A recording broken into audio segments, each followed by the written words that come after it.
Now I love this kind of playing, and for some years I played a lot of Gary Davis, and I always use. Today I've got my bare fingers, but at one time I played with a thumb and two fingers, and I used two steel picks on my fingers and a thumb pick, because I used to play on the street and in noisy places, and it made a lot of noise, and I couldn't play really without finger picks.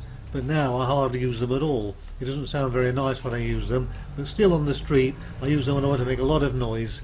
And for the finger picking style, I dumb it down, so I can play delicate stuff without finger picks, but when I have finger picks now, they tend to be I hit more than one string at a time to make a kind of a swing blues, Brunsy kind of a sound. But for Hesitation Blues, I always really liked this song.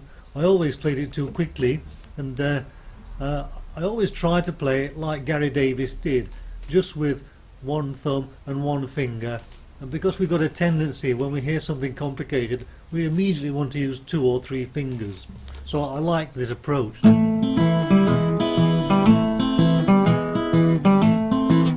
So he uses the hammer-ons, and he makes his first finger move quickly to get that sound that sounds more complicated than it is. And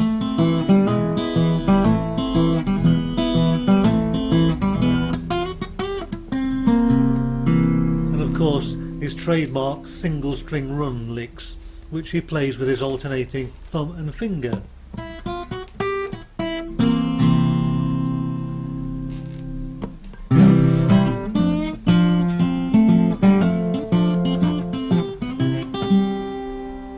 It's a great feel, but of course you can play it in a number of ways depending on your style. For example,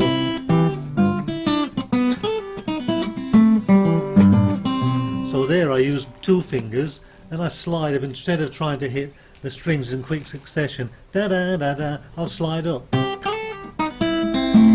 I'll use my second finger. You can play around with it and put your own things in there. Sometimes you can play it with 2 fingers, sometimes you can play it with 1. Sometimes if I'm playing too fast, then I do use 2 fingers because I can't get the single strings in, the single 4-finger strokes in. But it's nice to keep it at a lower pace and try and concentrate on that wonderful feeling that the old guys had. They weren't rushing at all. They were just playing their music.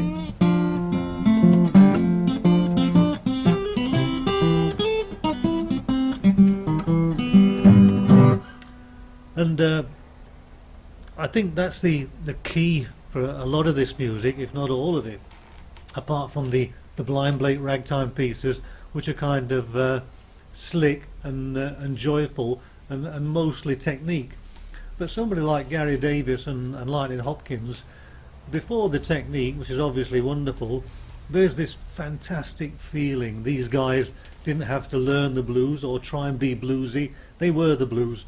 It came out of themselves. And of course they used to take a lot from the past, from the early songs, and adapt them and change them. But somebody like Gary Davis, for me, was one of the real masters. He could play anything really.